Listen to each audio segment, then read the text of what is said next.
Selamat sore.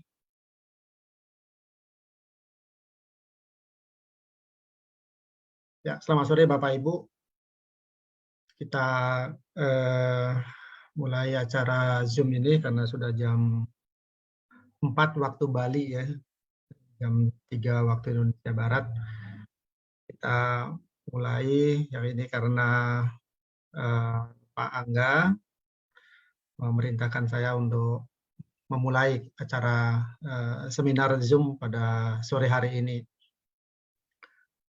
Sebelumnya mungkin di antara peserta barangkali belum ada yang mengenal saya perkenalkan diri lagi. Ya, saya Dr. Ngurah Buana, ya, dari Bali. Ya, ya sudah lama dipercaya juga untuk mengisi kegiatan seminar medis ya, di acara AFC ini. Barangkali dari yang hadir ataukah yang mengikuti Zoom ini ada yang ingin memperdalam ataukah ingin mengetahui apa sih yang dimiliki, manfaat-manfaat yang dimiliki oleh produk-produknya AFC ya, atau ada yang ingin mengetahui dari awal yang sebelumnya mungkin masih mendengar selintas saja informasi dari rekannya, teman atau dari upline-nya. Ya, sekarang saya akan membahas sedikit tentang salah satu kandungan dari produk AFC terutama di Utsukushi ya. Yang kita bahas di sini adalah tentang fukoidan ya. Mungkin di pertemuan yang lalu juga sudah ada teman sejawat saya memberikan informasi tentang kegunaan dari fukoidan itu seperti apa. Nah, sekarang saya membahas kegunaan fukoidan dari sisi yang lain. Ya, tentunya beberapa kegunaan-kegunaan ini sangat sangat berguna buat kita, oleh karena kita saat ini sebagian besar barangkali sudah mengkonsumsi produk ini, kan tetapi mungkin secara lebih mendalam tentang isi dari produk Utsukushi ya belum semuanya kita bahas secara lebih detail ya. Jadi kami di bidang medical expert diberikan tugas untuk membahas satu persatu sehingga pemahaman tentang kandungan-kandungan yang ada di dalam Utsukushi tersebut itu bisa diketahui secara luas. Yang perlu juga diketahui oleh Bapak Ibu ya bahwa setiap kandungan di dalam sebuah produk ya utamanya sekarang yang Utsukushi itu memang tidak hanya memiliki satu kegunaan ya, tidak memiliki hanya satu kegunaan atau manfaat ya, tetapi bisa lebih dari satu manfaat ya, seperti yang dimiliki oleh fukoidan ini. Setelah diteliti secara mendalam oleh ahli-ahlinya, oleh saintifik, para peneliti menemukan begitu banyak manfaat yang dimiliki oleh fukoidan itu sendiri. Baik dari fungsinya sebagai peningkatan imun, ya, untuk lambung, untuk pengencer darah. Nah, sekarang kita akan bahas lagi ternyata fukoidan juga memiliki fungsi yang lain. Ya, itu barangkali yang sebagai pendahuluan yang bisa saya sampaikan sehingga nantinya Bapak Ibu yang mendengarkan materi saya nanti bisa bertanya ya lewat chatting message ya, silakan sebanyak-banyaknya silakan ya. Kita akan berbagi informasi sebatas mana yang saya bisa ketahui ya. Saya akan menuntun pembahasan ini dengan slide presentation ya, saya mohon izin untuk share.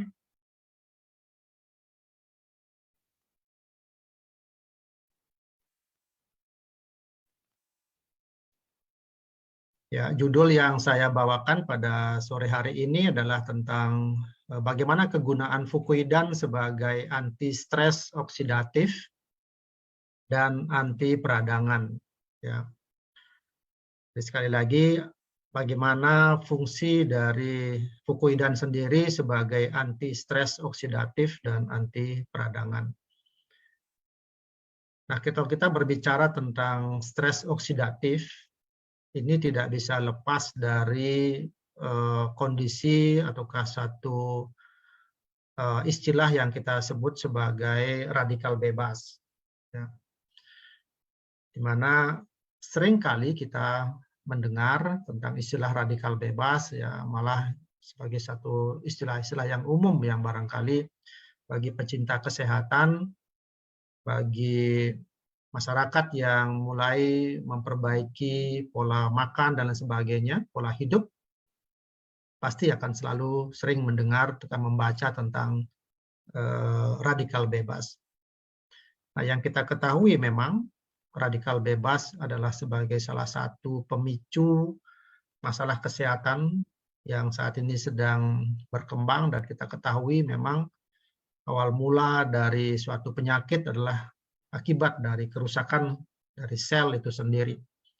Ya, sel tentunya ada komponen-komponen yang menyusunnya, dan tentu dari komponen yang terkecil yang kita sebut sebagai atom itu yang akan kita memulainya. Jadi atom merupakan satu partikel terkecil yang menyusun sifat dan karakteristik segala sesuatu. Ya, kalau digambarkan secara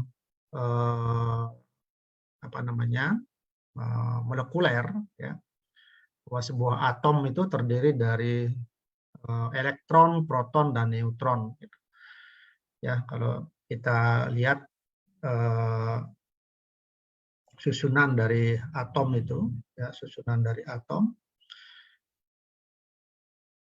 Ini lingkaran yang mengelilinginya, inti, itu yang disebut sebagai elektron yang warna hijau. Ya. Dan pada umumnya elektron-elektron tersebut adalah berpasangan. Namanya berpasangan tentu jumlahnya adalah genap.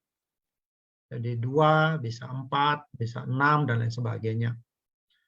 Ya, dan dia berputar di sekitaran inti dari atom itu. Nah, inti atom itu disusun oleh proton dan neutron. Proton itu positif, neutron itu netral. Inilah yang mengikat dan membentuk suatu atom. Ya, ini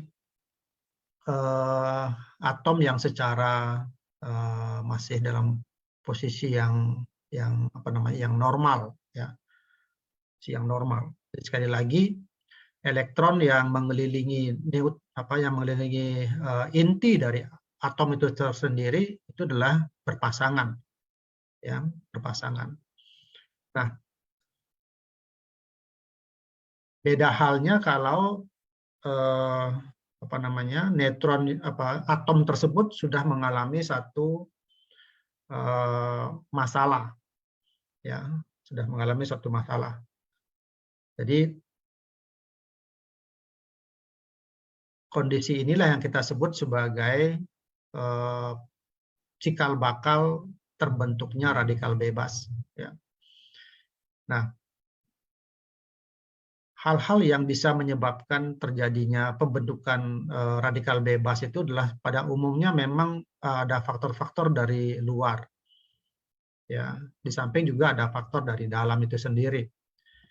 Ya, faktor dari luar misalnya oleh pengaruh dari sinar matahari. Ya, dari pengaruh dari sinar matahari yang terlalu sering berpanas-panasan begitu, ya, berada di daerah paparan matahari yang demikian keras, lambat laun itu bisa menyebabkan damage, jadi kerusakan dari tubuh sendiri atau dari sel itu sendiri.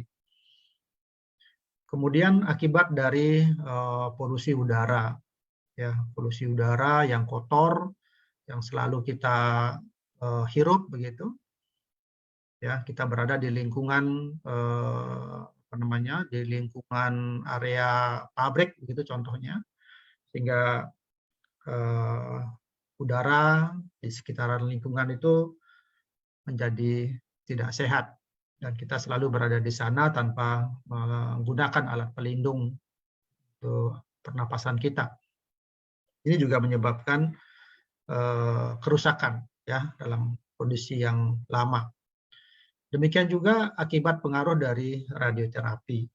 Ya, terapi, kemudian kebiasaan-kebiasaan kita yang merokok, yang demikian lama dan banyak, ya. Kemudian kebiasaan kita misalnya sering minum alkohol, ya, yang demikian banyak dan sering. Dan faktor dari dalam kita sendiri yaitu akibat dari suatu proses inflamasi, dari proses peradangan sakit kronis yang lama. Ya, itu juga bisa menyebabkan pembentukan radikal bebas. Artinya ya susunan dari atom itu sendiri itu bisa dirusak. Susunan atom yang dimaksud itu adalah bahwa yang tadi saya bilang lingkaran elektron yang mengelilingi inti dari atom tersebut itu ada yang hilang, ya ada yang hilang sehingga dia tidak berpasangan lagi. Ya, karena ada yang hilang, tentu atom tersebut akan menjadi tidak stabil. Ya, atom tersebut akan menjadi tidak stabil dan bagaimana dampaknya sebentar nanti saya akan sampaikan. Nah, tadi saya sudah mengulas sedikit bagaimana proses terbentuknya radikal bebas. Ya, jadi ada beberapa faktor-faktor baik dari eksternal maupun internal yang menyebabkan. Nah, jadi lebih jelasnya kita akan berbicara tentang radikal bebas. Nah, radikal bebas ini apa? Jadi sekelompok bahan kimia, baik berupa atom maupun molekul, yang memiliki elektron tidak berpasangan pada lapisan luarnya. Nah, jadi sudah jelas Bapak Ibu, atom yang tadinya normal, yang memiliki elektron yang berpasangan, itu ada elektronnya yang lepas.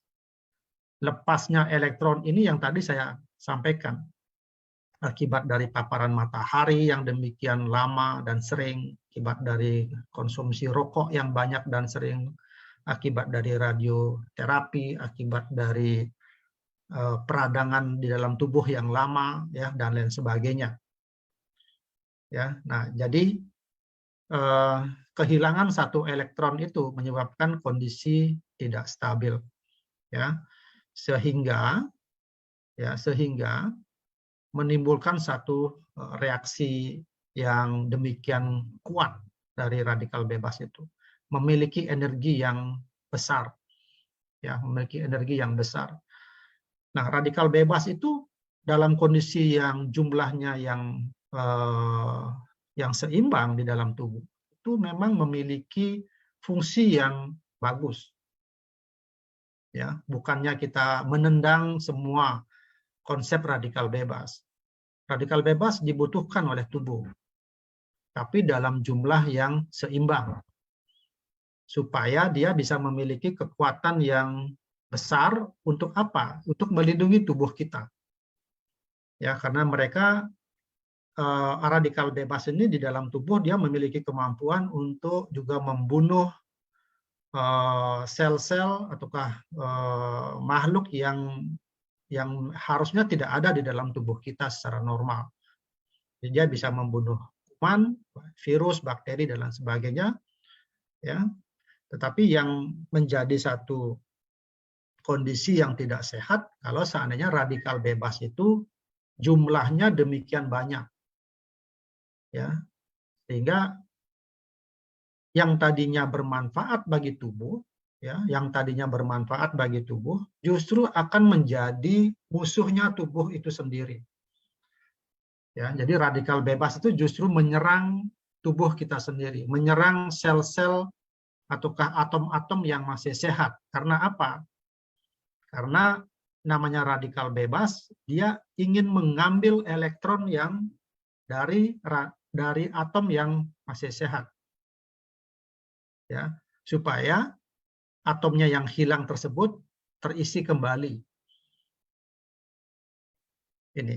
Jadi konsep ini yang nantinya akan kita bicarakan bagaimana peranannya, ya, bagaimana peranannya antioksidan yang nanti akan kita bahas.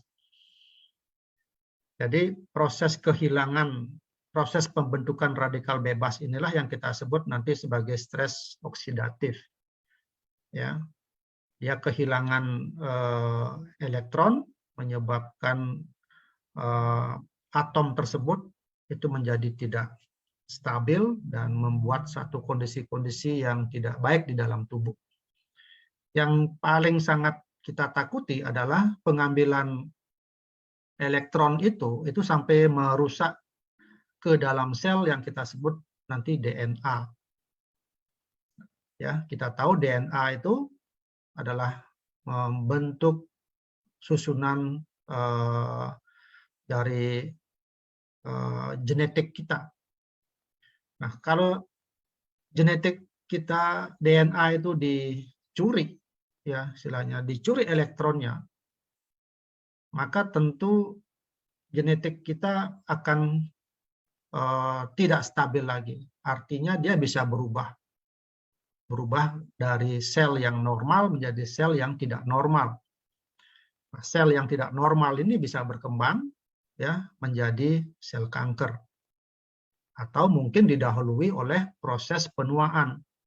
Artinya sel tersebut segera mati. Demikian banyaknya sel-sel yang mati menyebabkan proses penuaan akan terjadi sedini mungkin. Ya, mungkin inilah konsepnya kenapa terjadi penuaan dini dalam tubuh kita. Ataukah kalau selnya berubah menjadi sel yang tidak normal, masih hidup dia selnya, jadi akan berkembang menjadi sel kanker. Ya, awal mulanya terbentuknya sel kanker. Jadi itu Bapak Ibu, ya demikian ngerinya sebenarnya, ya kenapa radikal bebas yang dalam jumlah yang besar di dalam tubuh itu kita harus hindari terbentuknya. Ya, sekali lagi radikal bebas dibutuhkan oleh tubuh dalam kondisi seimbang. Ya, tidak berlebih maksudnya. Dalam kondisi yang seimbang inilah mereka memberikan satu manfaat yang positif dalam tubuh kita. Saya gambarkan pembentukan radikal bebas seperti ini. Ya, tadi kan saya hanya berbicara saja bagaimana pembentukan dari radikal bebas. Jadi anggaplah misalnya ini atom yang normal ya. Coba dilihat lingkaran-lingkaran biru yang gambar yang paling atas. Dia berpasangan semuanya elektron-elektronnya. Yang biru ini elektron-elektron, ya, ada yang 8 jumlahnya, ada yang 2 dan lain sebagainya. Nah, kemudian ada satu kondisi yang menyebabkan elektron yang tadinya berpasangan ini lepas dia. Ya, ada yang menarik gitulah, ya, ada yang menarik atau ada yang merusak. Sehingga dia akan menjadi radikal bebas. Ya, ada terbentuk satu atom radikal bebas. Ya. Nah, radikal bebas inilah yang akan bergerak lagi mencari atom yang hilang. Maaf, mencari elektron yang hilang. Karena pada umumnya ya atom yang stabil itu harusnya elektronnya berpasangan. Nah, akibatnya apa? Karena dia mencuri lagi elektron dari sel yang sebelahnya, atom yang sebelahnya, maka atom yang sebelahnya pun akan menjadi radikal bebas kembali. Ya, nah inilah yang kita sebut sebagai berantai, reaksi yang berantai. Ya, kalau reaksi berantai ini berjalan demikian panjang, sehingga di dalam tubuh pasti akan terbentuk banyak radikal-radikal bebas. Ya, yang kondisi inilah yang menyebabkan tubuh pasti akan mengalami satu proses yang tidak normal lagi, yang tidak seimbang lagi. Nah, makanya di dalam satu kondisi masyarakat atau seseorang yang berada dalam kondisi yang tidak bagus begitu, ya misalnya sering bekerja pada paparan radiasi, sering bekerja pada paparan polusi udara dan lain sebagainya, ya mereka harus dilindungi ya, dilindungi agar tubuhnya tidak mengalami satu pembentukan radikal bebas yang terus-menerus. Ya, karena seperti itulah. Jadi kalau radikal bebasnya dalam jumlah yang banyak, mereka akan bukannya menjadi satu partikel yang bagus buat tubuh, tetapi malah justru membahayakan buat tubuh. Ya. Jadi sekali lagi, jika sudah terbentuk di dalam tubuh partikel-partikel bebas tersebut, maka akan terjadi reaksi berantai, ya, reaksi berantai dan menghasilkan radikal bebas yang baru dan akhirnya terus menjadi jumlahnya menjadi bertambah. Ya, ini konsepnya kenapa terbentuknya radikal bebas itu akan mengakibatkan atom-atom yang tadinya normal akan menjadi tidak normal. Atom membentuk bagian, bentuk molekul, ya, molekul-molekul membentuk sebuah sel. Jadi otomatis kalau atomnya sendiri sudah tidak normal, otomatis selnya itu akan menjadi tidak normal juga dalam perkembangan fisiologisnya. Ya, dia akan menyimpang istilahnya dari fisiologisnya. Makanya muncullah terjadi proses penuaan dini, ya, penuaan dini karena kematian sel yang demikian banyak, atau kalau sel itu menjadi tumbuh terus, dia akan beralih fungsi yang menjadi sel yang tidak normal. Ya. Jadi gambarannya seperti ini Bapak Ibu. Jadi kalau seandainya ada satu elektron yang lepas, kemudian dia menarik elektron yang lain dari atom yang lain, ya, dia akan rusak, ya, struktur dari sel itu sendiri, atom itu sendiri, dan terpecah-pecah semuanya. Ya, inilah yang seperti di gambar 4.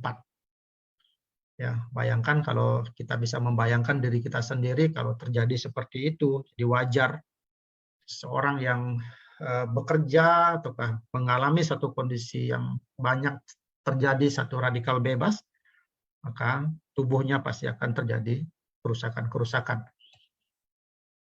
Nah, tadi saya sudah sempat menyinggung tentang stres oksidatif. Ya, jadi kembali saya sampaikan bahwa radikal bebas sebenarnya penting buat kesehatan, ya, karena dia memerangi peradangan, bisa membunuh bakteri, ya, dan lain sebagainya. Oleh karena dia memiliki energi atau tenaga yang besar. Nah, stres oksidatif ini itu adalah suatu ketidakseimbangan antara radikal bebas, ya, dan antioksidan. Nah, di tubuh kita sendiri itu punya antioksidan, ya, antioksidan. Cuman, ya, dalam kondisi itu antioksidan di dalam tubuh kita itu berkurang, ya. Jadi tidak mampu untuk mempertahankan fungsinya sebagai antioksidan.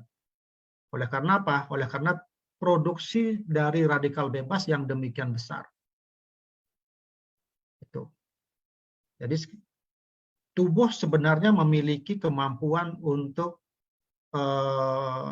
melawan dari radikal bebas sendiri yang kita sebut sebagai antioksidan endogen. Ya. Tapi oleh karena kondisi pembentukan radikal bebas yang demikian banyak dan demikian lama, sehingga terbentuknya ataukah jumlah dari radikal bebas demikian besar, maka tubuh pun akan menjadi lemah untuk melawan radikal bebas. Inilah yang kita sebut sebagai stres oksidatif.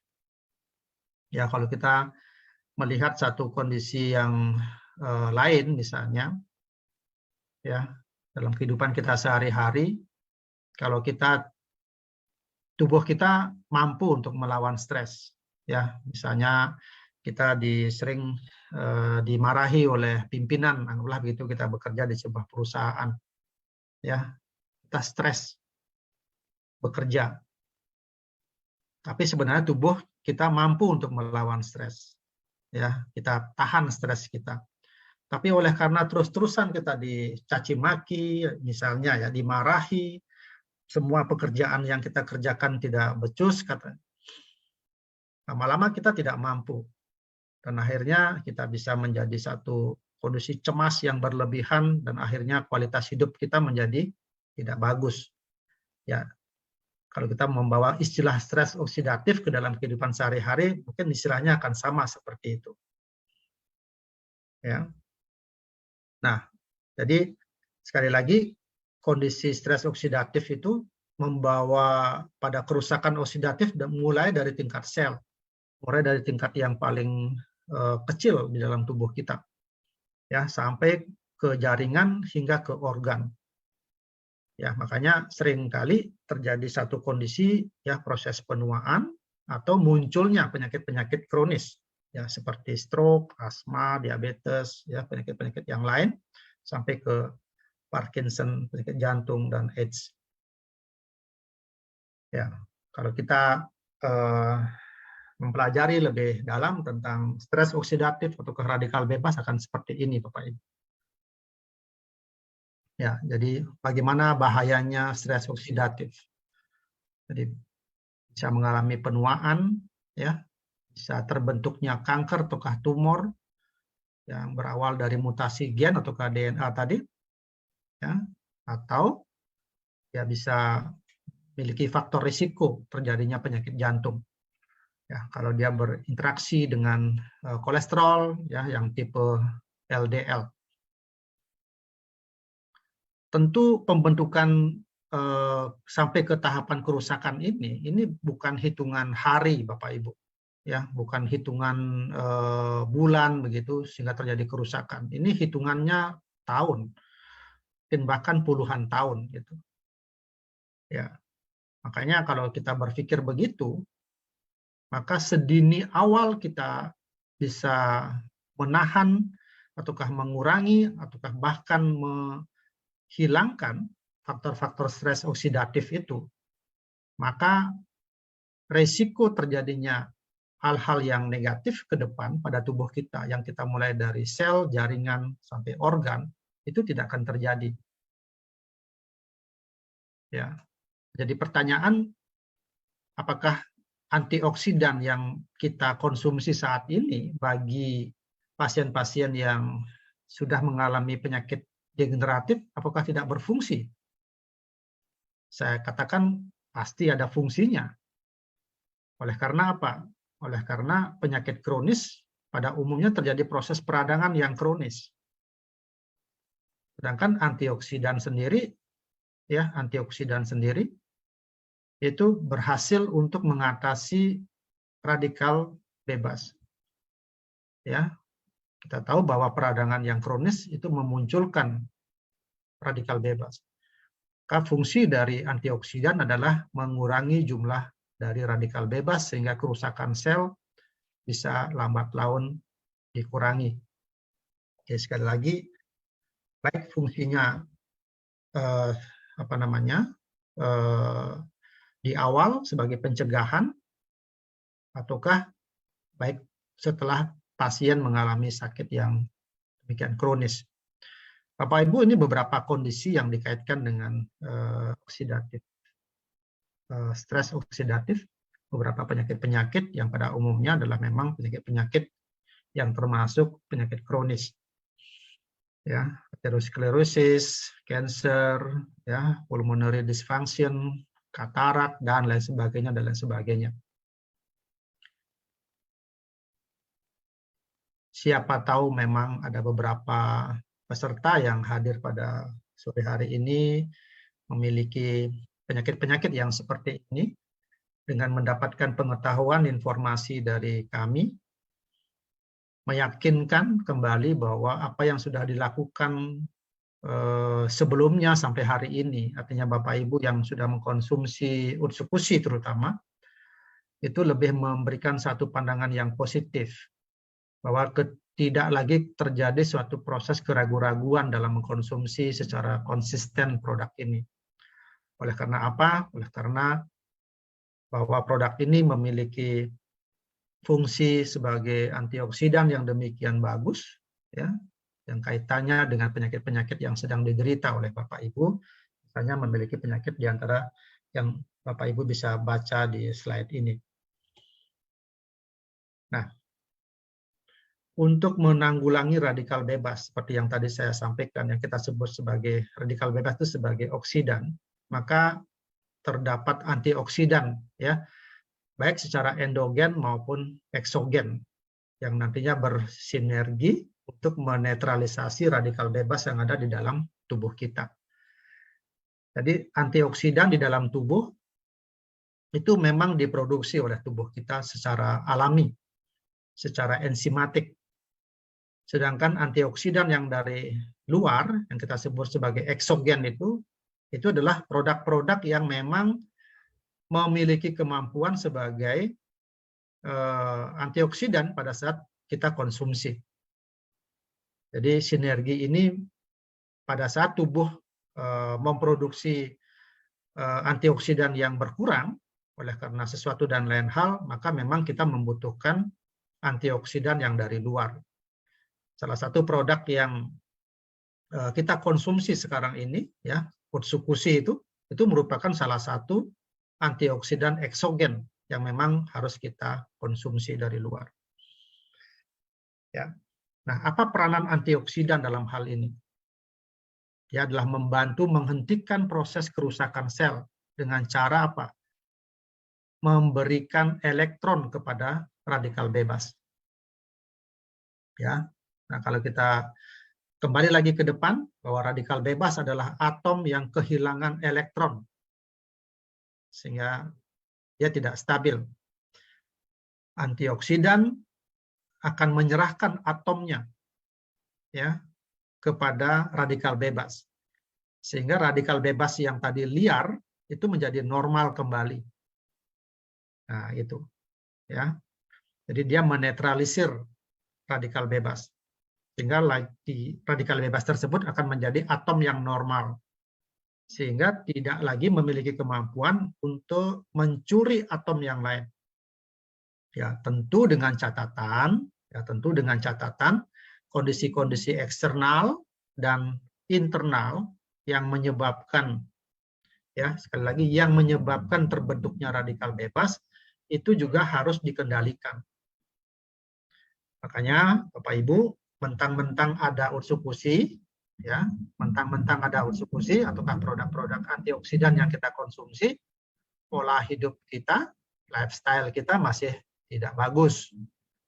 Tentu dengan kondisi begini, ya harapan kita untuk mendapatkan kesehatan yang optimal pasti akan tidak tercapai secara bagus.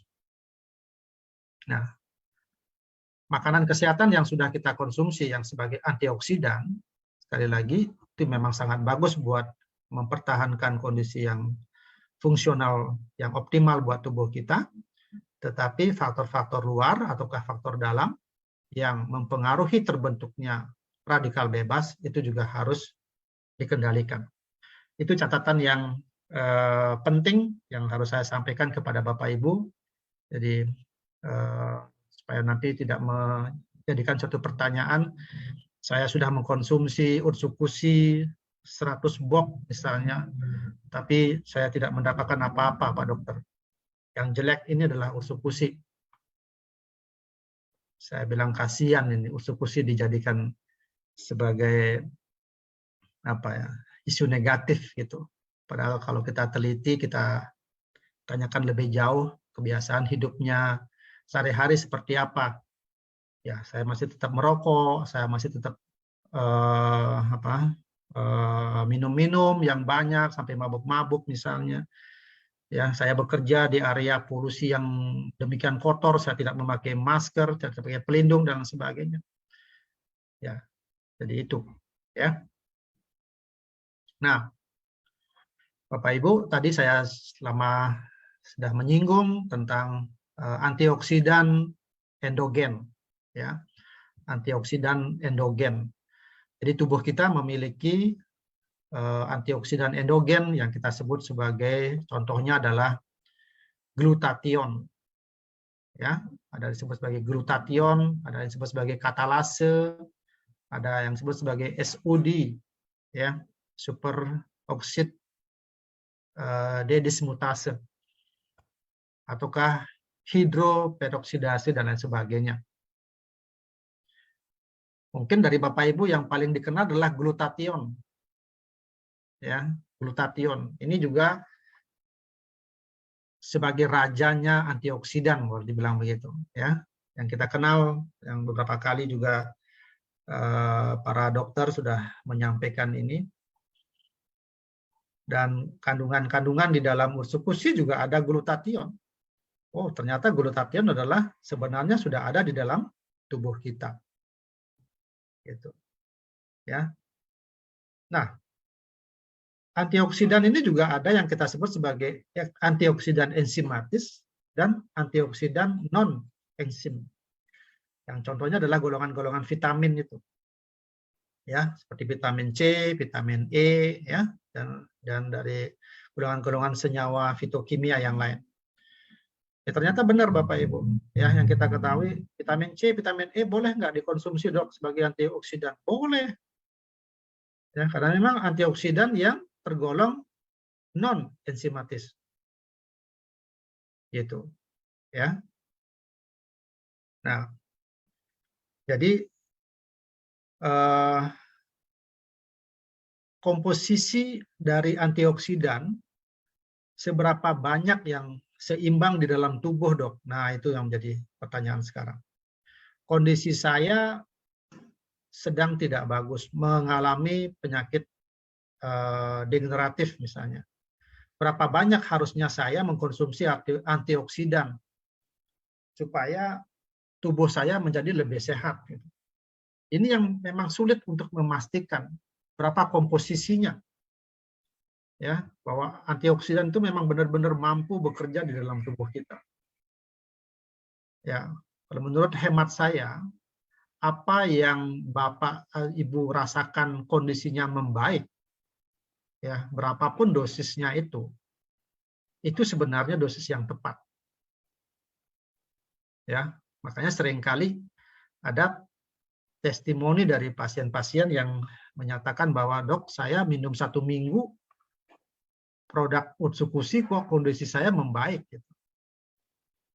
Ya berarti dosis itulah yang paling tepat untuk saat itu, yang paling seimbang saat itu.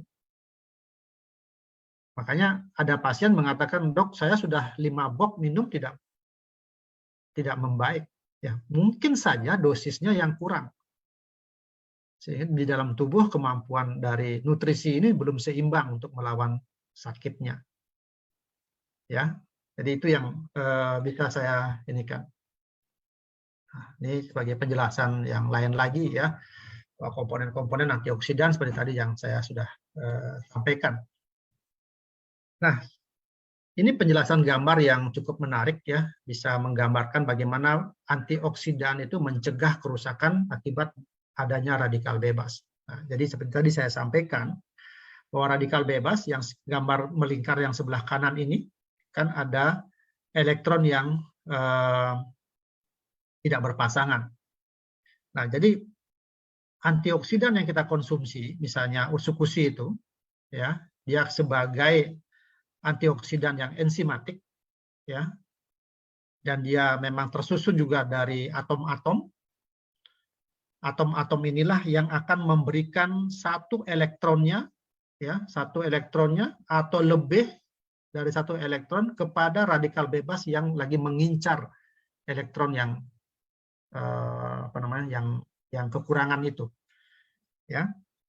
Jadi elektron yang kekurangan dari radikal bebas itu dia ambil ataukah dia dapatkan dari antioksidan yang kita konsumsi, sehingga atom yang kita sebut sebagai radikal bebas ini tidak lagi menjadi radikal bebas. Otomatis dia tidak lagi merusak dari sel itu, ya. Jadi itu penjelasan bagaimana peranan antioksidan ya untuk menangkal kerusakan sel akibat dari radikal bebas. Jadi yang diperbaiki adalah atomnya, ya. Yang lebih dalam lagi elektronnya yang dilepaskan dari antioksidan sehingga radikal bebas menjadi atom yang normal kembali. Nah, ini gambaran yang lebih yang lain lagi, ya, yang lain lagi. Jadi satu molekul, ya, satu molekul dalam kondisi yang stabil.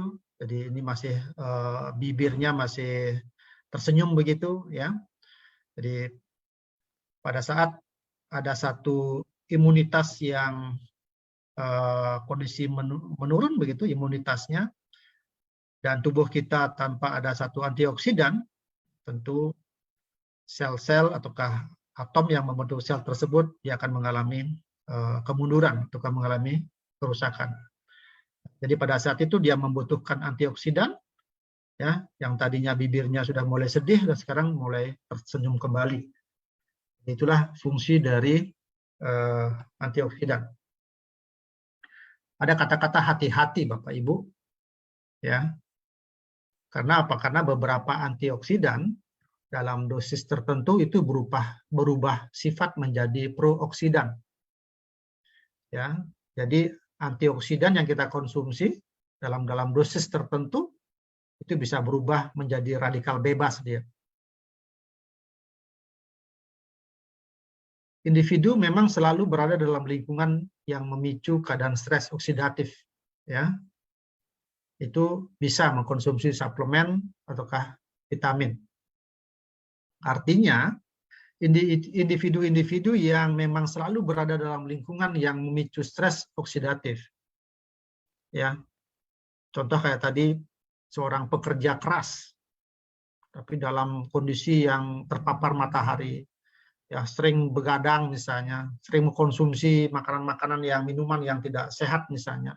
Itulah kondisi-kondisi yang kita sebut sebagai stres oksidatif. Inilah orang-orang yang memang mengharuskan ada tambahan konsumsi suplemen. Nah, yang menjadi bahaya adalah bahwa banyak orang percaya makan antioksidan sebanyak-banyaknya, ya, manfaat untuk tubuhnya pasti akan semakin banyak. Itu adalah satu pernyataan yang kurang tepat. Ya, antioksidan yang dosis tinggi justru menghasilkan fungsi yang bertolak belakang. Antioksidan hanya akan berfungsi, ya, ketika ada senyawa prooksidan, pemicu proses oksidasi di dalam tubuh. Nah, seperti tadi saya sampaikan, berapa banyak sih konsumsinya ursukusi yang saya konsumsi? Sekali lagi, tidak ada satu dosis yang tepat. Tergantung dari seberapa kebutuhan dari pasien itu sendiri. Kebutuhan dari pasien itu sendiri dalam artian apakah pasien tersebut sudah mendapatkan manfaatnya. Kalau sudah mendapatkan manfaatnya dengan dosis itu, itulah dosis yang seimbang. Ya, karena sekali lagi untuk konsumsi-konsumsi yang antioksidan dalam teori sudah disampaikan, bukan mengatakan sebanyak-banyaknya. Karena suatu kondisi bisa menjadi bumerang buat diri kita sendiri. Bapak Ibu, kita sudah mengetahui, ya, dalam ursukusi ini adalah ada Takarakumbu Fukidan yang kita akan bahas, ya. Tapi sebelumnya kita sudah sering membahas tentang resveratrol yang juga ada di dalam ursukusi atau glutathione yang ada dalam ursukusi. Nah, glutathione ini sebagai rajanya antioksidan. Ya. Nah, sekarang kita akan bahas tentang Takarakumbu Fukidan yang memang ada, ya, di dalam ursukusi kita. Khususnya adalah Takarakumbu Fukidan ini hanya dapat ditemukan di Hokkaido di Jepang. Nah, bagaimana manfaatnya? Yang kita akan sekarang bahas, ternyata bahwa Fukidan ini memiliki fungsi sebagai anti-inflamasi dan antioksidan. Dalam satu proses penelitian yang dilakukan oleh Universitas Airlangga, ya, satu penelitian ini ditujukan pada kemampuan dari Fukidan itu untuk mencegah proses proses yang lebih jauh lagi akibat dari diabetes mellitus. Jadi ini masih dalam satu proses penelitian memakai tikus begitu ya, yang diinjus supaya dia memiliki penyakit diabetes ya, dengan menggunakan obat yang disebut sebagai streptozotocin.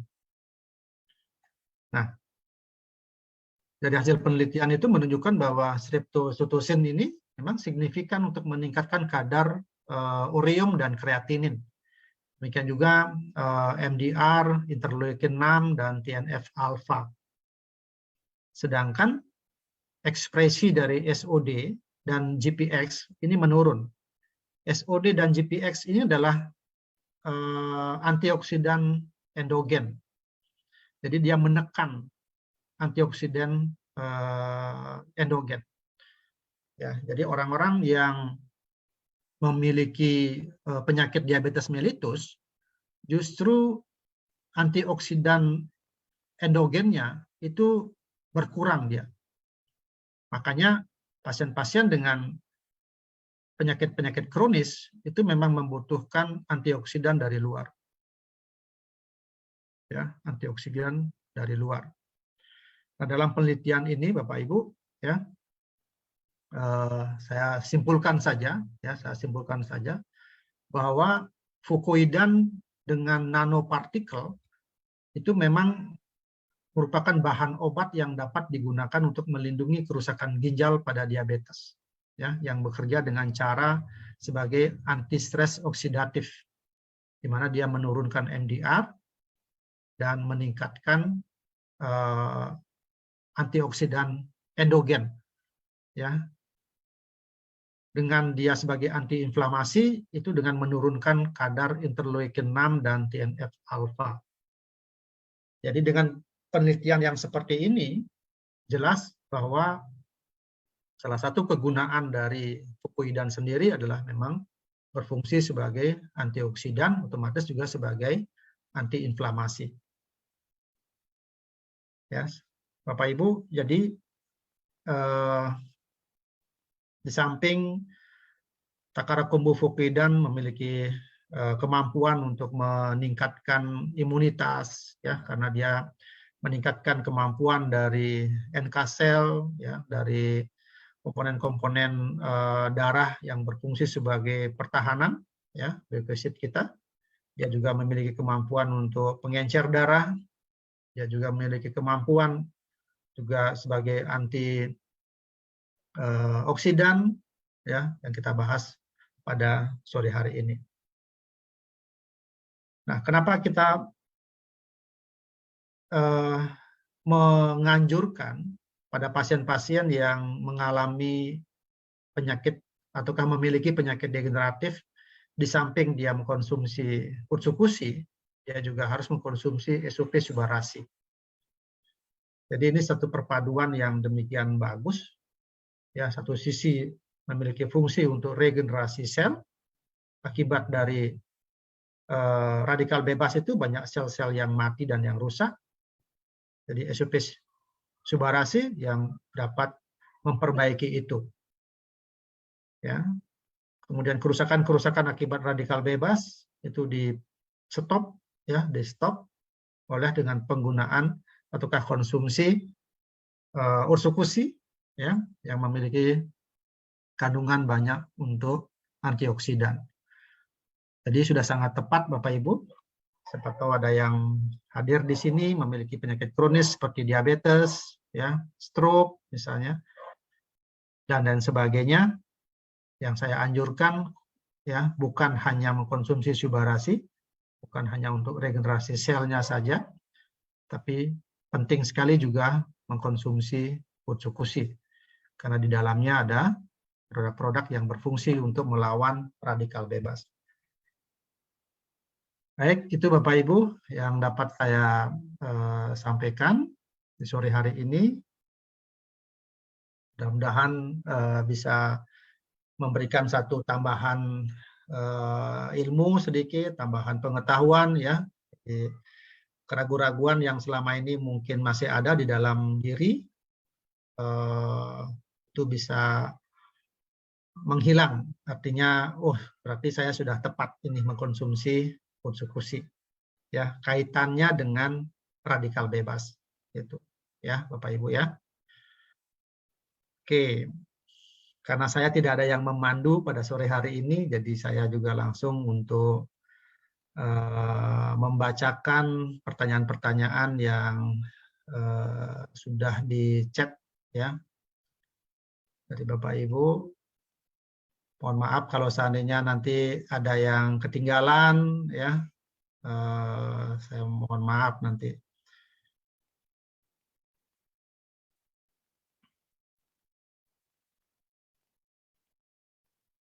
Ya, saya akan coba bacakan dari Pak Januar James Johnson ya.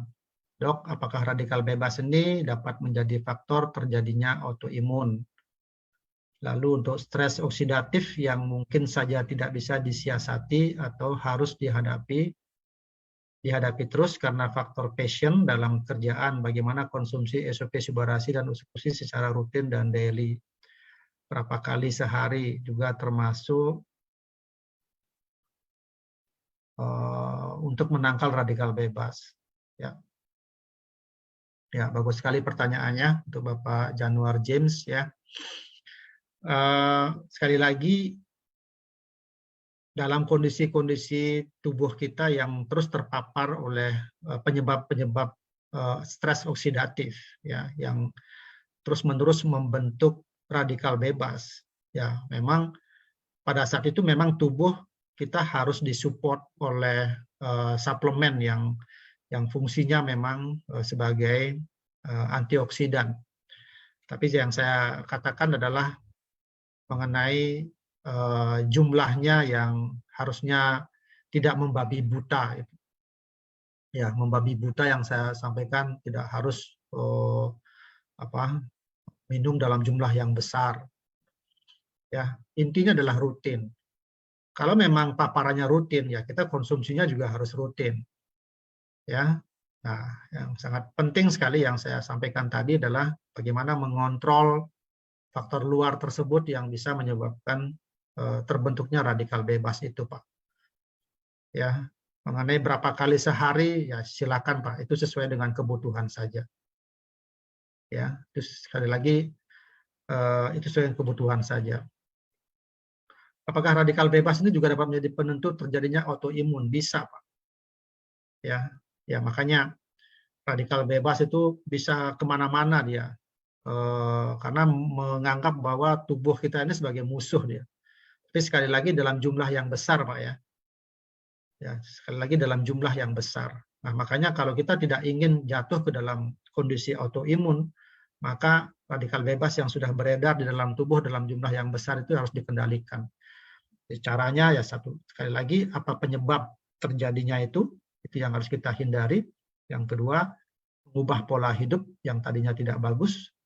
Yang ketiga, pertimbangkan untuk mengkonsumsi tambahan obat atau suplemen yang berfungsi sebagai antioksidan. Ya.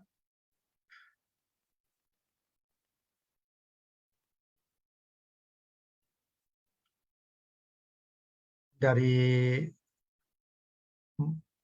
pertanyaan lagi ya, mohon maaf dok, apakah orang yang sakit stroke bertahun-tahun apa akan mengalami radikal bebas? Ya memang bahwa penyakit-penyakit kronis ya, salah satunya adalah stroke, itu juga mengalami suatu proses peradangan yang demikian lama. Ya, itulah makanya kenapa mereka-mereka yang mengalami kondisi kronis ini harus juga disupport dengan konsumsi nutrisi yang lebih baik gitu. Ya. Orang yang mengalami stroke itu ada semacam emosional yang tidak bisa dikendalikan ya. Di kondisi denial itu kadang jatuh dalam kondisi yang lebih parah. Kemampuan untuk hidup kembali ya, keinginan untuk beraktivitas kembali, sehingga kehidupan normal kadang sudah tidak lagi diinginkan. Akibatnya apa? Asupan nutrisi pasti akan berkurang. Sementara proses terjadinya stres oksidatif di dalam tubuh itu terus berkembang. Nah, makanya dalam kondisi begini itu memang harus disupport antioksidannya dari luar. Ya, jadi sekali lagi semua penyakit degeneratif ya memang disarankan untuk menambahkan suplemen yang berfungsi sebagai antioksidan. Jadi walaupun makanan-makanan yang dikonsumsi sehari-hari juga ada memiliki kemampuan untuk antioksidan. Ya, tapi yang kita ketahui bahwa pasien-pasien yang mengalami penyakit degeneratif itu pada umumnya semuanya dibatasi ya akibat dari penjelasan informasi yang tidak tepat ya dari masyarakat yang lain. Ini tidak boleh lah, itu tidak boleh. Wah, jangan ini nanti begini, jangan itu minum nanti begini. Ya, padahal seharusnya yang kita ingin sampaikan bahwa tidak apa-apa konsumsi. Ya, yang ditakut-takuti itu tidak apa-apa dikonsumsi, tetapi yang seimbang. Ya, sekali lagi yang seimbang. Itu kata kuncinya begitu, Bapak Ibu. Ya. Dok, kalau Ursusuba boleh dicampur susu. Ada anak usia 3 tahun nggak suka rasa suba meski dicampur jus maupun sirup. Ya, saya katakan produknya Subarasi itu adalah produk fitokimia, ya. Jadi berbahan alami ya gitu, ya berbahan alami, bukan obat ya. Silakan saja Ibu. Ya, kalau memang manfaatnya yang diinginkan lebih besar daripada ketidakmanfaatannya, daripada tidak diberikan maksudnya, itu akan menjadi lebih bagus. Ya.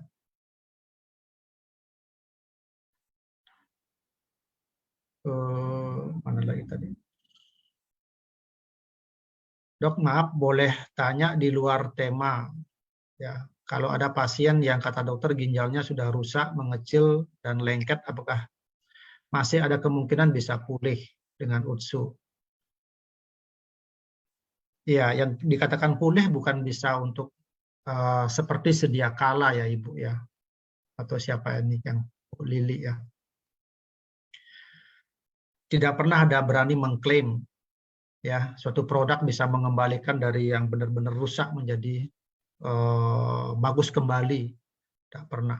Demikian juga mungkin produk AFC nggak pernah ada yang mau mengklaim begitu. Ya, nah yang kami ingin sampaikan bahwa masalah-masalah yang tadinya tidak didapatkan akibat dari kita tidak memberikan satu produk nutrisi yang bagus, setelah kita berikan produk AFC ini, ya itu ada kondisi yang diperbaiki dan diseimbangkan. Ini yang saya selalu ingin sampaikan. Produk yang kita konsumsi sekarang ini AFC, baik Subarasi maupun Ursukusi, itu adalah menyeimbangkan hal-hal yang tidak bagus yang di dalam tubuh kita. Satu sisi ada kelebihan, itu dikurangi. Yang dikurangi itu ditambahkan. Sehingga di dalam tubuh kita menjadi lebih seimbang. Ya. Jadi, ginjal yang mengalami masalah, tentu ada hal-hal yang tidak seimbang di dalam tubuh kita. Ya, komponen-komponen enzimatik, komponen hormonal, komponen apa itu dengan menambahkan Ursukusi dan Subarasi, ya lambat laun itu diseimbangkan. Tapi tidak memperbaiki ginjal yang sudah rusak, yang mengecil menjadi lebih besar lagi, tidak. Tapi secara fungsi metabolisme di dalam tubuh itu bisa diperbaiki. Itu yang bisa saya sampaikan. Maaf dok, kalau ada pasien stroke sudah 3 tahun terbaring di tempat tidur, apakah masih ada kemungkinan untuk sembuh dengan terapi SUBA? Jadi modalitas yang kita pakai untuk memperbaiki kondisi yang seperti ini tidak hanya terpaku pada terapi SUBA dan URSU. Ya, terapi untuk orang yang terkena stroke itu membutuhkan modalitas yang lain juga. Ya. Jadi tidak hanya makanan, ya, itu juga harus latihan.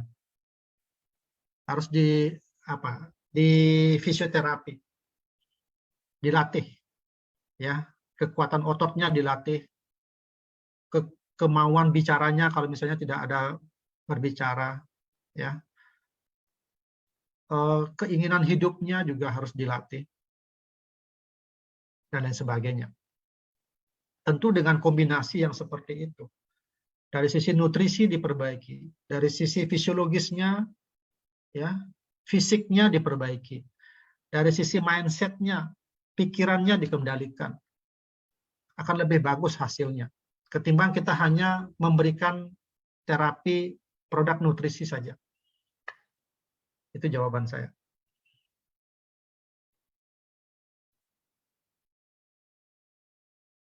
Dok, ada teman katanya sakit perdarahan di lambung, sementara yang saya tahu ursu kan mengandung probiotik tinggi.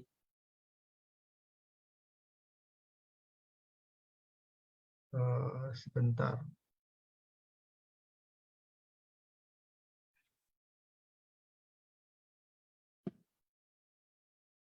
Bolehkah menderita pendarahan di lambung konsumsi ursu pusi? Ya, sementara perdarahannya harus dihentikan dulu. Ya. Kalau perdarahan lambung itu biasanya pasien harus dipuasakan. Ya, karena kalau namanya perdarahan itu pasti ada luka di daerah lambung. Jadi kondisi lambungnya diperbaiki dulu, perdarahannya dihentikan dulu.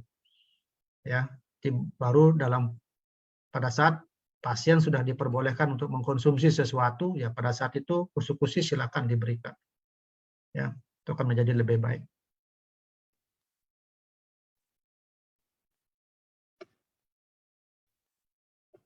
Dok, untuk menurunnya fungsi ginjal yang terbaik diberikan subarasi atau ursu pusi? Kedua-duanya. Ya, kedua-duanya Bu Sri. Kalau untuk sinus menahun bisa disembuhkan. Ya, ini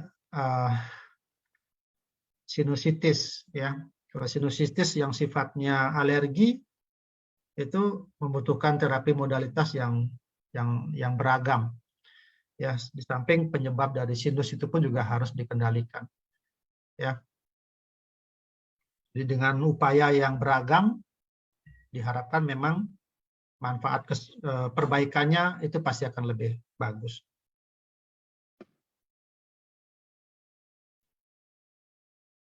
Oke, memang agak repot sedikit saya ini kalau sebagai harus menjawab begini ya. Nah, ini juga ada dari Inggris. Wow.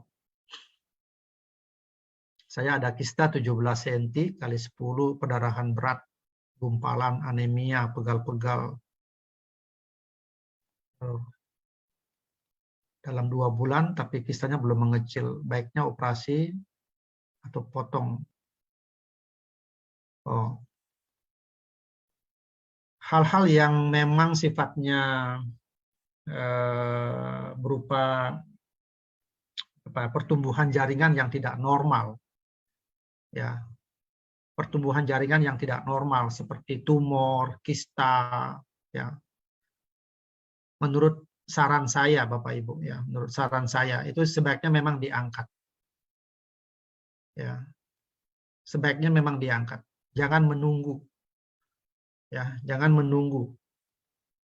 Nah, mengangkat ini artinya apa? Menghilangkan besarnya besarnya organ yang patologis, yang secara keilmuan itu tidak bisa dimatikan, tidak bisa dihancurkan gitu. Ya, akan lebih bagus kalau dia diangkat, dilepaskan dari tubuh. Nah, baru proses perbaikannya, ya, proses penyembuhannya, perbaikan tubuhnya, proses menjaga keseimbangannya, baru kita berikan produk kita. Itu. Jadi yang tadinya apa penyebab dari kista, misalnya oleh karena ada sesuatu di situ, ketidakseimbangan hormonal juga bisa menyebabkan, proses infeksi juga bisa menyebabkan, ya. Jadi kistanya yang menyebabkan terjadinya perdarahan berat, terjadi anemia dan lain sebagainya itu kita hilangkan dulu, Bu. Jangan ditahan-tahan. Kalau enggak nanti tidak selesai-selesai masalahnya. Ya, jadi diangkat saja. Mau ngangkat secara laser, secara laparoskopi, secara silakan aja apa yang mau. Ya, tentu dokter yang lebih mengetahui. Dok, mohon dijelaskan tentang efek laksatif dan dosis yang berlebihan itu dalam jumlah saset dan lama konsumsinya. Apakah efektif bila minum suba dan ursu dicampur? Laksatif itu relatif ya Bapak Ibu. Ya, ada pasien yang tidak selalu setelah minum ursu-kusi akan terjadi BAB yang lebih encer gitu. Itu relatif, tergantung dari sensitivitas ususnya. Efektif tidak minum suba dan ursu dicampur? Ya, saya mengatakan sesuai dengan sesuai dengan Bapak Ibu deh gitu.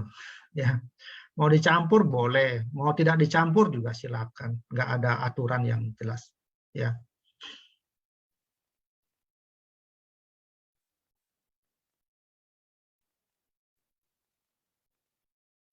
Dok, mau nanya anak umur 8 tahun, konsisten konsumsi 1 hari 2 saset subarasi dan 1 saset ursukusi. Yang jadi saya pertanyaan ya kenapa harus mengkonsumsi ya sebanyak ini gitu. Itu aja sih. Tapi kalau memang anaknya ada sakit berat, ya ada sakit berat, ada yang memang kondisi-kondisi yang memang mengharuskan anak ini memang mengkonsumsi subarasi dan ursu seperti itu ya silakan. Ya, silakan aja. Wah, ini Bu Sinta lagi bingung apa operasi atau sabar terusin. Ya, tadi saya sudah jawab ya, Bu, ya.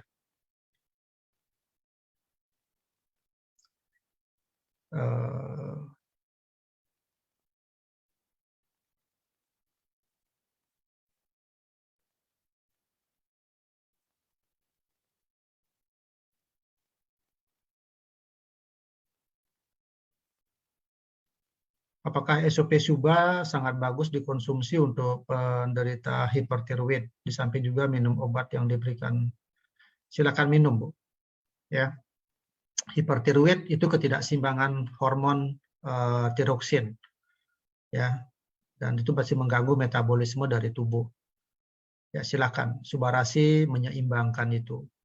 Ya, tapi kalau ada penyakit, ada kondisi-kondisi yang lain terjadi di sana, ya misalnya terjadi pembengkakan kelenjar tiroid yang mengganggu nanti, itu silakan dipertimbangkan untuk dilakukan pengangkatan. Obat dokter wajib juga terus diminum, ya. Jadi jangan melepaskan obat dari dokter. Sekali lagi, subarasi bukan obat, ya, tapi dia memperbaiki keseimbangan yang tidak seimbang di dalam tubuh. Ya, obatnya dokter itu adalah memang obat tiroid. Ya, sekali lagi jangan dihentikan. Dok, mau nanya anak umur 8 tahun konsisten konsumsi keluhannya saraf dan sulit jalan. Perubahannya belum ada. Apakah perlu ditambahin takarannya? Keluhannya saraf dan sulit jalan. Kalau ingin menambahin takarannya sering tersedak dan sulit makan, Dok. Nah, ini yang menjadi masalah. Ya. Jadi semakin banyak pun kita berikan produk itu, kalau memang dia sering tersedak dan sulit makan, ya bagaimana, Bu? Ya. Caranya mungkin diubah ya. Cara pemberiannya mungkin diubah. Dengan cara apa saya juga tidak tahu. Ya, supaya produk yang mau dikonsumsi itu, yang 2 saset suba dan 1 ursu itu bisa masuk ke dalam tubuhnya dan bisa bekerja secara optimal. Ya, tentunya juga ada dengan modalitas yang lain ya. Kalau dalam kondisi saraf dan sulit jalan ini pasti mungkin dibutuhkan fisioterapi yang secara konsisten dan sebagainya. Ya, kira itu mungkin.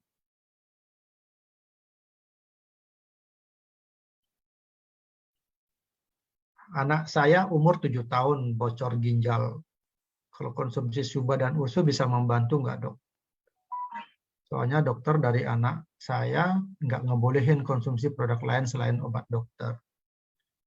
Ya, ini tantangan buat kita, buat kami juga ya, para medical expert ya, dalam memberikan informasi.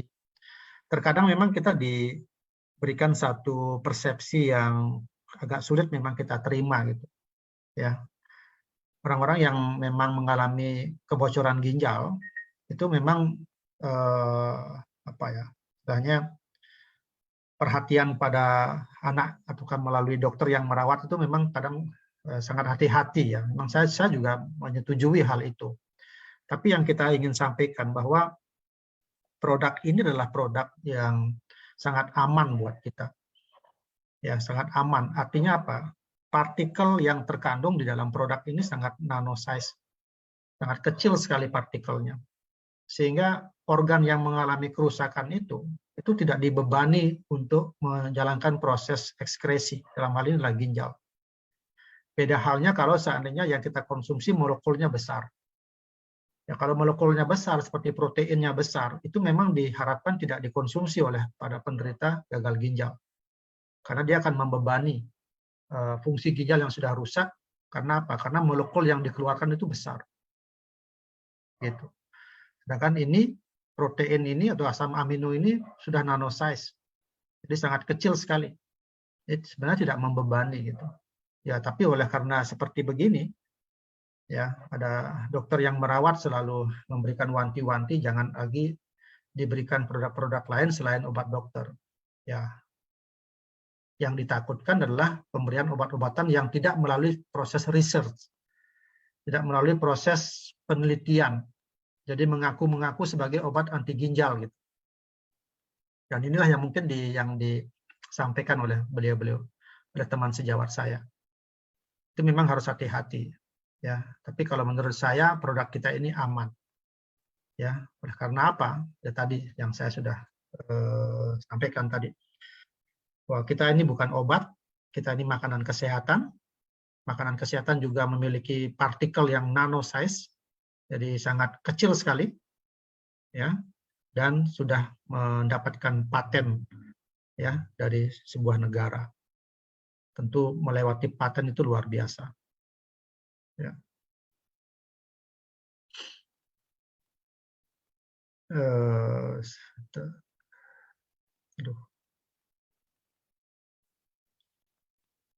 Anak teman saya di otaknya ada cairan di sebelah kiri dan di scan sering sakit kepala. Apakah konsumsi produk AFC bisa membantu?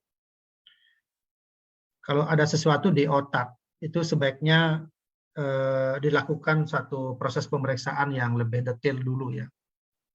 Ya mudah-mudahan saja diagnosisnya memang kalau ada cairan berarti ada penumpukan cairan di sana, secara otomatis ada penyumbatan di daerah otak. Kalau penyumbatan di daerah otak, penanganannya adalah dibuatkan sham, ya, dipasangin selang untuk mengalirkan sumbatan itu, mengalirkan cairan tersebut. Wajar memang dia mengeluh sakit kepala, karena apa? Penumpukan cairan di kepala. Jadi produk AFC tidak akan bisa membantu secara optimal. Kalau apa? Kalau sumbatannya tidak dibuka. Atau cairannya menyebabkan sakit kepala itu tidak dialirkan. Itu dulu yang harusnya diperbaiki, yang harus dilakukan, bukan AFC. Ya, setelah nanti kondisinya membaik, ya dilakukan penanganan mengalirkan cairan tersebut, barulah produk AFC ini bisa berfungsi secara lebih optimal. Dokter, bagaimana program hamil? Sudah 13 tahun nikah tapi belum punya keturunan. Sebaiknya minum SOP atau USU? Proses terjadinya kehamilan itu banyak faktor ya Bapak. Ya, sekali lagi banyak faktor. Tidak bisa hanya ditujukan kepada ibunya, atau bisa juga terjadi oleh karena bapaknya, atau bisa kedua-duanya. Ya. Kondisi-kondisi yang bisa menyebabkan kehamilan tolong dipelajari dulu gitu. Ya, tolong dipelajari dulu. Masalah kalaupun misalnya semuanya sehat ya, dikatakan wah ini saluran spermanya bagus, jumlahnya juga bagus. Ibunya di USG diapain, bagus semuanya. Ya, bagus semuanya. Tapi tidak pernah bertemu. Ya, tidak akan hamil-hamil juga itu. Ya. Atau bertemu ya, melakukan hubungan begitu, tapi tidak waktu yang tepat. Ya, misal mereka berpisah gitulah, berpisah tinggalnya jauh gitu, LDR lah gitu. Ya, pada saat bertemu tidak pada saat si istri dalam kondisi subur.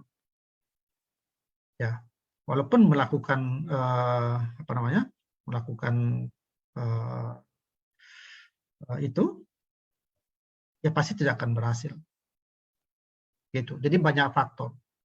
Jadi sekali lagi upaya yang akan dilakukan mau minum SOP maupun URSU ya silakan diminum. Lebih bagusnya adalah kedua-duanya, ya. Tetapi mohon perbaikan hal-hal yang tadinya saya sampaikan tadi itu juga harus diikuti. Jadi jangan nanti setelah saya sudah konsumsi ini kok tidak ada apa-apa itu. Kok hamil saya nggak jadi-jadi karena ya produk ini bukan untuk membuat hamil gitu. Ya bisa dimengerti ya Pak Haji Sarmin ya. Itu penjelasan saya Pak. Jadi mau konsumsi silakan ya, mau bapaknya mau ibunya silakan.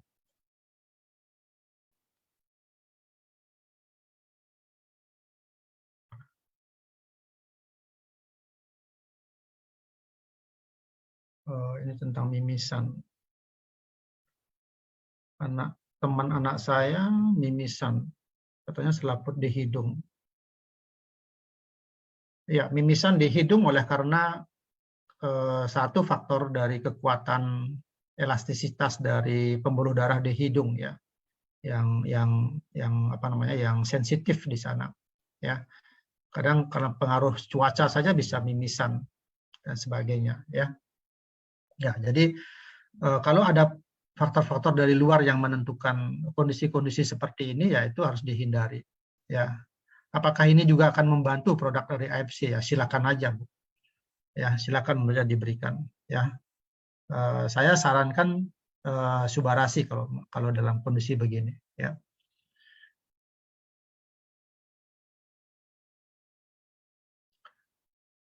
Bagaimana dengan orang patah tulang? Apakah bisa membantu? Ya, kalau patah tulang yang sudah dioperasi jelas sangat membantu. Ya, kalau patah tulang sudah dioperasi, penyembuhan dari tulangnya pasti akan terjadi proses yang lebih baik. Ya.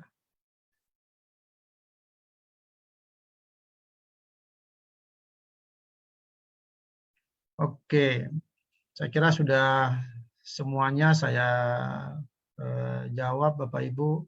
Ya, kalaupun masih ada, dipersilakan. Ada yang chatting. Coba saya cek dulu lagi. Oh ya, Dok, kalau varises di kaki apa bisa sembuh ataukah berkurang dengan konsumsi suba dan utsu? Varises adalah satu kelainan dari pembuluh darah vena yang permeabilitasnya itu berkurang oleh karena tekanan yang berlebih di daerah kaki. Ya, nah ini kalau terlalu berat, ya kalau terlalu berat varisesnya, ya sebaiknya sih dilakukan operasi. Ya, jadi penyumbatan-penyumbatan di dalam katup, dalam vena di kaki itu harusnya dihilangkan. Ya, tapi kalau terjadi sumbatannya tidak terlalu berat, artinya varisesnya tidak terlalu berat, ya silakan dicoba. Ya, siapa tahu manfaat dari pengenceran darah, ya, memperlancar aliran darah yang dimiliki oleh Subarasi dan perbaikan sel-sel, regenerasi sel itu bisa membantu. Ursukusi juga pasti akan juga membantu karena tadi ada faktor-faktor anti radang di sana, ya, pencegahan untuk radikal bebas juga bisa akan membantu. Jadi dipersilakan, ya. Ya tentunya mungkin dilihat dari kondisi varisesnya ya, Ibu Mia ya.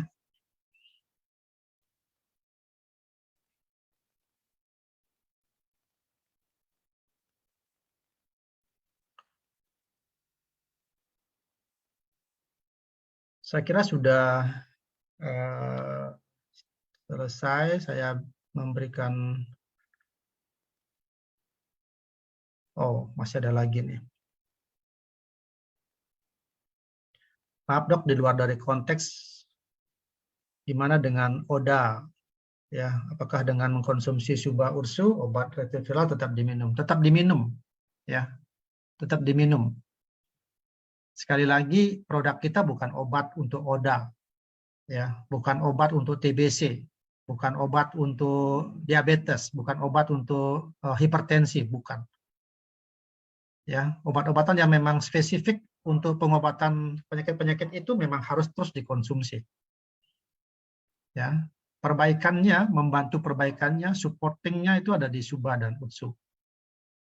Nah, kalau perbaikan dari dalam, dari sel membaik, kondisi-kondisi penyebabnya membaik secara otomatis, fungsi dari organ tersebut membaik, sehingga gejala yang dimunculkan itu akan berkurang. Pada saat itulah nanti dosis obat bisa dikurangi, jumlah obat bisa dikurangi, pada akhirnya akan berkurang, berkurang, berkurang. Itu konsepnya Bapak Ibu. Jadi jangan langsung lepas obat. Tidak pernah saya menganjurkan begitu. Dok, kalau tensi tinggi minum Subah ataukah Ursu? Kedua-duanya Bapak. Ya, kalau bisa. Sekali lagi kalau bisa. Ya.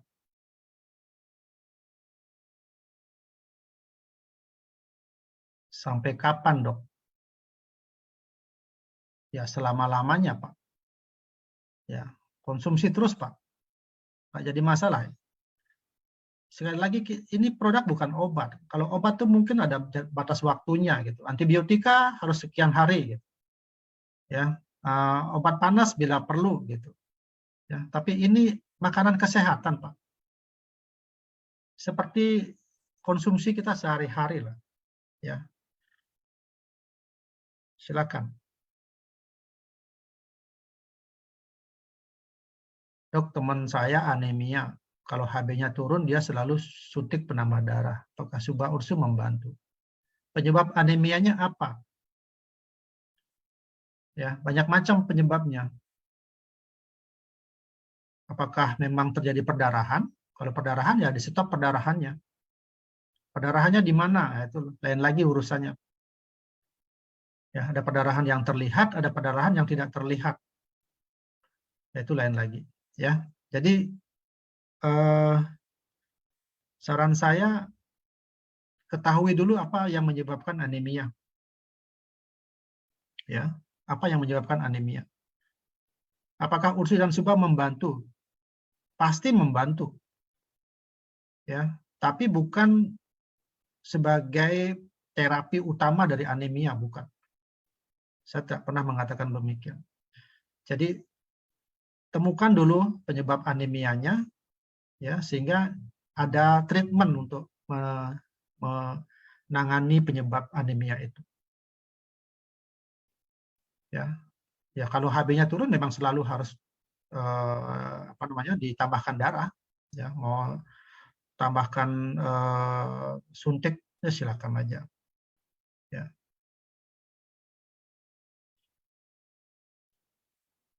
Suami saya sudah cuci darah, ada menderita diabetes, hipertensi. Cara minum Subarasi dan Ursukusi. Ya, kalau penderita yang seperti ini memang sebaiknya Subarasi dan Ursukusi. Mau berapa silakan aja. Ya, mau memulainya dari 1 saset, mau 2 saset silakan saja. Ya, tidak ada dosis yang. Tapi kalau saya memberikan saran kalau memang kondisi pasien dalam kondisi lemah begitu ya, usianya udah lanjut begitu, kalau saya sih memulainya dari dosis yang kecil, misalnya 1 Subah, 1 Ursu gitu ya, selama 1 minggu coba dilihat. Kalau kondisinya baik-baik saja ya bisa dinaikkan pelan-pelan. Subarasi dinaikkan ya, Sukusi juga coba dinaikkan sampai pada tahapan yang bersangkutan merasakan perubahan yang signifikan, merasakan tubuh saya sekarang enak ya. Yang tadinya tidak bisa makan, sekarang bisa enak makan. Yang tadinya saya pusing, ya setiap cuci darah, sekarang saya tidak pusing lagi.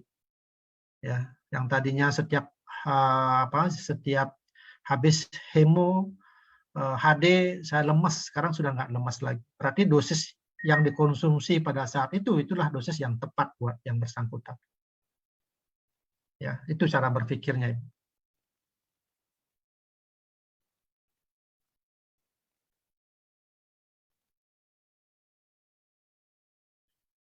Ya, ini memang lahir anemia, Dok. Ya, berarti ada apa? Ada kelainan di dalam pembentukan sel darahnya. Dicoba saja minum, ya. Dok, kalau menderita pembengkakan jantung dan radang paru, dosis yang disarankan kedua-duanya, ya silakan diminumkan. Apakah ada pantangan dalam proses penggunaan URSU maupun SUBA? Tidak ada. Ya, pantangannya nggak ada, Bu. Ini sama dengan makanan biasa aja, ya nggak ada dipantang-pantang. Kalau obat mungkin baru bisa ada pantangan-pantangannya. Maksudnya pantangan makanan tidak ada. Sama ini makanan sama, ya makanan biasa. Hanya dinamain aja SOP dan eksekusi gitu. Oke, Bapak Ibu, saya kira sudah saya jawab semuanya ya. Mudah-mudahan berkenan dengan jawaban-jawaban dari yang saya berikan. Ya, sekali lagi terima kasih banyak Bapak Ibu sudah meluangkan waktu, sudah apa ya, sangat menjadi peserta yang loyal gitu ya. Terutama Pak Dwi nih. Halo Pak Dwi. Wah, ini selalu semangat nih. Saya selalu melihat wajahnya yang semangat, fokusnya mendengarkan gitu. Wah, luar biasa Pak Dwi ya. Demikian juga Bapak Ibu yang lain yang sudah sangat setia. Wah, kalau Dokter Buana nih yang bawain nih, wah saya mau ikut nih gitu ya. Terima kasih sudah dapat kepercayaan ya. Nah, satu lagi nih saya coba, Dok, pasien yang minum pengencer darah boleh minum persekusi subadasi. Silakan Pak. Ya, silakan minum, jangan ragu-ragu Pak. Ya. Sekali lagi terima kasih banyak Bapak Ibu yang sudah hadir Zoom pada sore hari ini. Semoga bermanfaat apa yang saya berikan ya. Sampai jumpa pada pertemuan yang akan datang ya, dengan topik, tentunya topik yang berbeda ya. Selamat sore semuanya, saya tutup ya. Salam sehat, semoga semuanya dalam kondisi sehat dan berbahagia ya. Rahayu.